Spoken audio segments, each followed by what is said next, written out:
ओम नमो भगवते वासुदेवाय।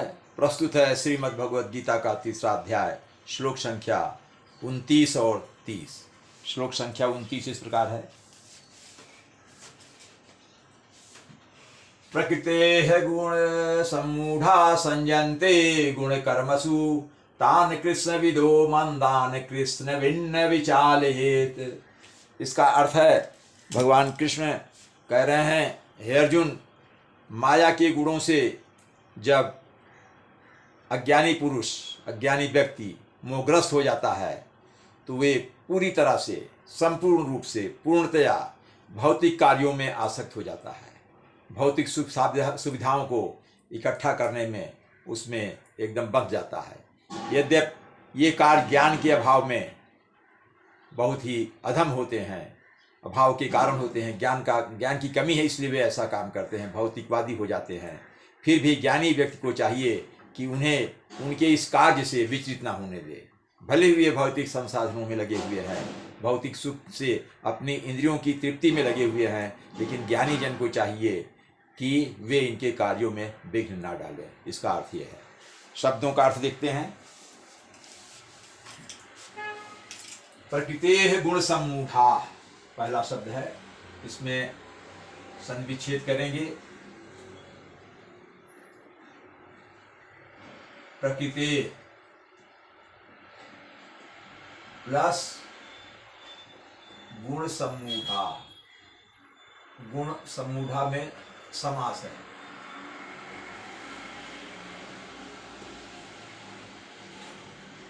सम्मूढ़ा प्रकृति के गुणों से जो मूर्ख हुए हैं, जो मतलब अज्ञान से ढके हुए हैं, प्रकृति के गुणों से वे मोहित हो गए हैं।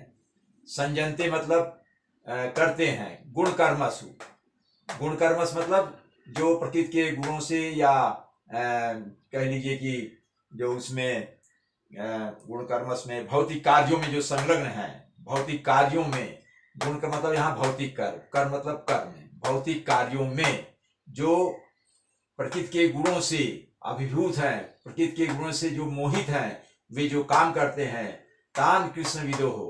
तान तान प्लस अकृष्ण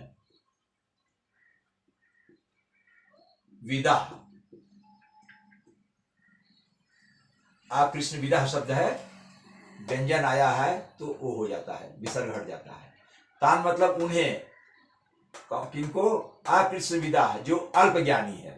कृष्ण विदा मतलब होता है ज्ञानी। कृष्ण विदा, उसमें आ लग गया तो उसका उल्टा हो गया। यहाँ अल्प ज्ञानी या अज्ञानी। मंदान कृष्ण विद, इसमें है मंदान, मंदान प्लस कृष्ण विद प्लस ना। इनमें मंदान प्लस कृष्ण विद प्लस ना। तो मंदान मतलब जो आलसी है, मंदान मतलब जो आत्म साक्षात्कार करने में, भगवान से आत्म साक्षात करने में, परमेश्वर से, आत्मा से आत्म साक्षात्कार करने में आलसी हैं। ये मंदान का अर्थ हुआ। मंद है, बहुत ही मंद है, मंद बुद्धि है या आलसी है। और कृष्णविद का मतलब होता है, अभी बताया हमने, यहाँ पर ज्ञानी। अभी इसका उल्टा है, ये अज्ञानी या अल्पज्ञानी, इसका अर्थ है बुद्धिमान, ज्ञानी, ज्ञानवान। ना मतलब नहीं, ना मतलब नहीं, उनको विचालित मतलब विचलित कीजिए, उनको विचलित मत करें, उनको अपने पद से मतलब विचलित मत होने दीजिए। वो अगर लगे हैं भौतिक कार्यों में, वे लगे हैं तो उनको विचलित ना किया जाए, ये इसका अर्थ है।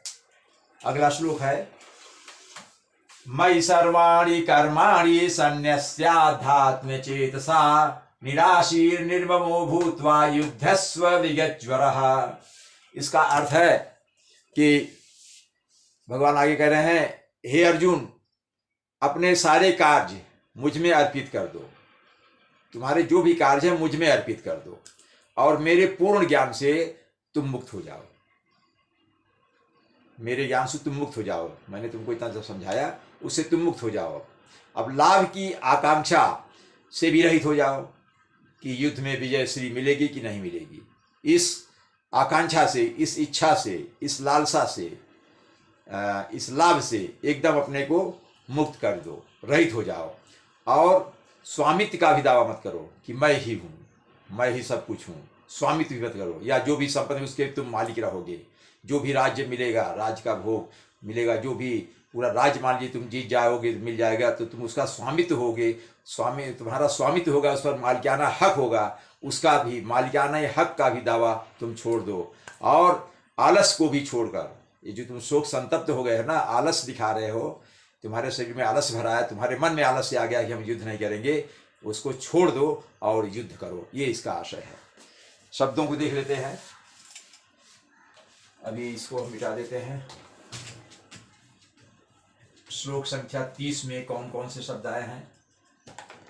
मैं मतलब मुझ में, भगवान कृष्ण कह रहे हैं मुझ में, यानी भगवान कृष्ण में। सर्वान माने सभी कर्म को, अपने कर्तव्य को, सारे कार्यों को तुम मुझ में संन्यास मतलब लगाकर, इसमें देखिए शब्द हैं, कौन कौन शब्द हैं? संन्यास्याध्यात्म चेतसा में शब्द जो है संन्यास्य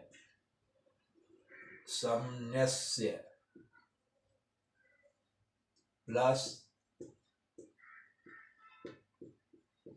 अध्यात्म चेतसा। यहाँ संध्या और यहाँ समास है। यहाँ देखिए, समास में आध्यात्म चेतसा दोनों साथ लिख दिया जाता है, लेकिन उसमें किसी न किसी शब्द का लोप हो जाता है। तो संन्यास मतलब त्याग दो, त्याग करके, या मुझ में रख करके, मुझ में लगा दो सब। अध्यात्म सारी आध्यात्मिक चेतना को, आध्यात्मिक चेतना को, और मन से, अपनी बुद्धि से, आध्यात्मिक चेतना से, पूर्ण आत्मज्ञान से युक्त होकर के मुझ में अपने सारे कर्तव्य को छोड़ दो, अपने कर्म को छोड़ दो, त्याग दो।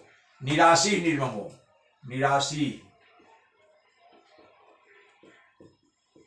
सी प्लस नि प्लस ममा, ममा, निराशी प्लस नि प्लस ममा।